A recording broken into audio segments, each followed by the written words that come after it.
Ustedes me van a decir ya, Mica. Mica, ya cállate, ya.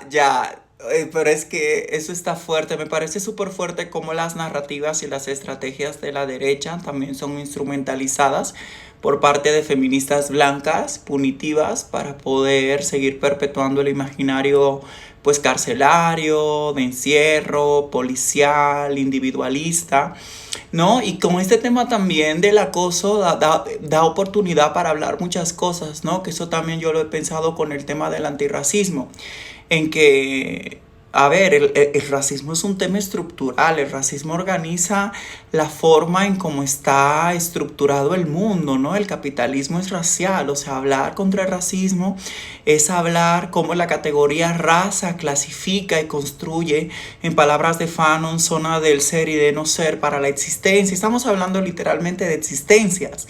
Si lo llevamos al régimen heterosexual, también podemos pensar en ello, ¿no? O sea, cuando hablamos de régimen heterosexual, no estamos hablando de una orientación sexual, estamos hablando de una condición que es sine qua non fundamental para poder vivir. Un existe en cuanto es cis, en esta lógica binaria y dicotómica, no productiva, no irreproductiva, dentro de instituciones concretas como el matrimonio, la familia, frente al capitalismo y la producción de todo eso.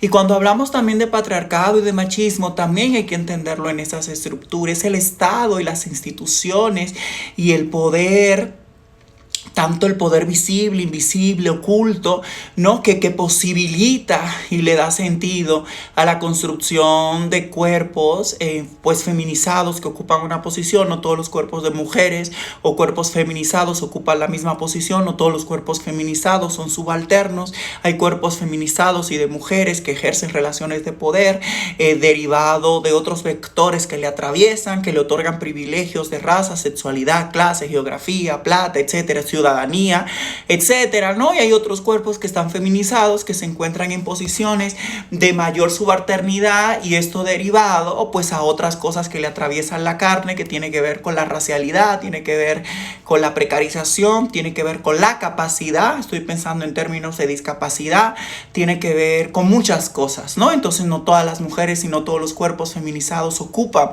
el mismo lugar en el mundo, y no todos los hombres ocupan ese mismo lugar, ¿no? Hay mujeres que están en una posición de poder, ¿no? Frente a cuerpos que han sido construidos desde la masculinidad, pero que son atravesados por otras lógicas de precarización, pobreza, clase, raza, etcétera, etcétera, etcétera. Porque una mentira universalizada por parte del feminismo blanco es esta de hablar de la situación y la condición de la mujer, entendiendo que la mujer, las mujeres son homogéneas y todas son iguales, y los hombres todos son patriarcas y todos son iguales, y eso no es cierto.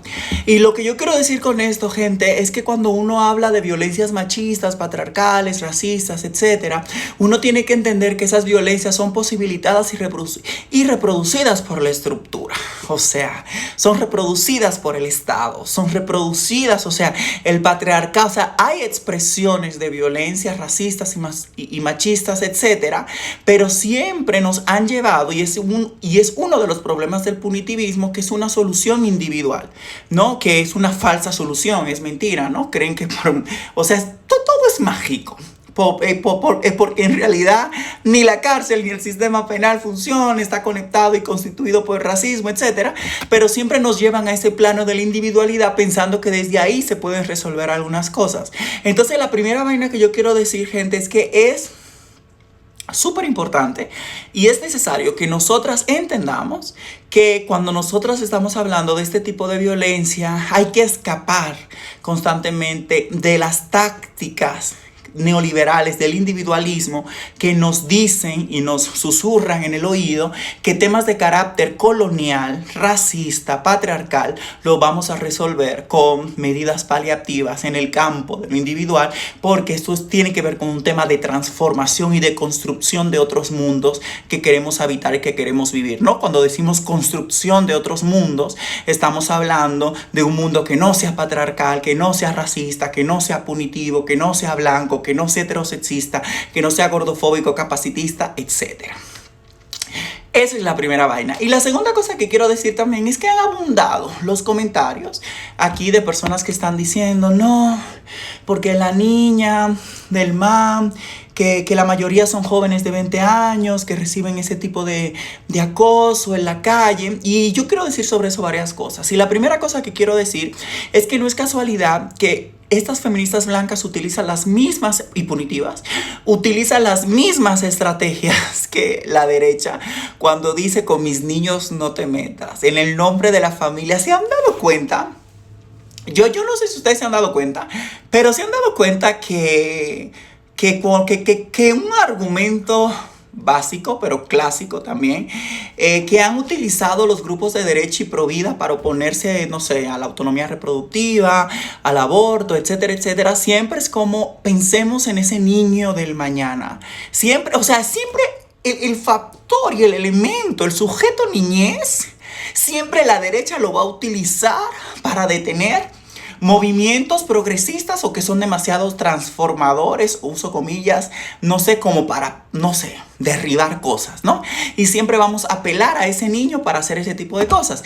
Y yo la verdad me voy a dar la tarea para también buscar como los datos, porque la que yo veo, a quienes yo veo contando constantemente y pidiendo más cárceles, que se ensanche el código penal, que es completamente racista y todo eso, justamente son en su gran mayoría las que tienen tiempo, ¿no? Las que no tienen 3 trabajos ni 4, y las que tienen tiempo para poder ir y acusar a eso, bueno, a esas personas que le dijeron un buenos días con un tono lascivo y que se sintieron acosadas. Claro que son mujeres que pueden ser jóvenes, pero son esas justamente lo que lo están haciendo. Y yo desde el principio he estado diciendo, gente, que un código penal, poner hay un buenos días con un tono lascivo como agravante en la ley general contra violencia hacia las mujeres, no va a resolver el acoso que experimentan mujeres en este país y en el mundo. Y también he dicho que no podemos confundir conceptos, hay que hablar claro. Estamos hablando, o sea, si estamos hablando de violación, no estamos hablando de un buenos días con un tono lascivo. Si estamos hablando de una persona que manoseó, que le pegó, que lo que sea, que le acosó, que esa persona era un profesor, estaba en una posición, veía a esa persona todos los días, porque están poniendo, no, que jóvenes de 20 años y todo el pedo, y está ejerciendo esa relación, estamos hablando de otras vainas. Si estamos hablando de abuso infantil, estamos hablando de otras vainas. Aquí el punto es cómo se instrumentalizan otras realidades para poder justificar el punitivismo, ¿no? Y el racismo y el clasismo que está intrínsecamente en el ADN, ¿no? En la columna vertebral de este feminismo blanco, ¿no? Entonces a mí me parece importante que cuando vayamos a hablar de violencia, hablemos de qué tipos de violencia, en qué contexto se dan esa violencia. No estamos hablando de acoso, de un buenos días, porque tal y tal cosa, o estamos hablando de un hostigamiento sexual o laboral, o estamos hablando de abuso infantil, o estamos hablando de, o sea, son muchas cosas que están pasando. Y aquí yo le voy a decir otra cosa súper fuerte. Ustedes saben que hay una expresión de racismo también que experimentan las mujeres negras, que también tiene que ver con un estereotipo, porque no todas las mujeres negras somos iguales, pero también, y no solamente las mujeres negras, sino también los hombres negros, ¿no? Donde los hombres negros se le adhiere y se le da como una clase de uso comillas, atributo sexual, que es como si fuera algo desenfrenado, alocado. No, los cuerpos de las mujeres negras también se construyen desde un estereotipo y desde un imaginario racista, ¿no? Etcétera, etcétera, etcétera. Y eso se nota. Y yo lo he experimentado, gente, en los espacios, en la calle, en todos lados, con mi cuerpo, con mi cabello, con mi físico, cuando hablo, cuando digo en este país que es completamente anticaribe, porque también ya salieron, porque a estas feministas blancas y que es muy aliadas y que no son terfas y tras, mira, el terfismo se le sale así al instante. Ya están diciendo, nosotras las mujeres cis que hemos vivido la sexualización toda tu vida, ¿a ti quién te dijo? ¿A ti quién te dijo? ¿Tú sabes cómo los vatos racializados, barrializados, prietos, empobrecidos, uso comillas con este concepto racista, chacales, mujeres negras, travestis, somos sexualizadas profundamente todas nuestras vidas y maricas también?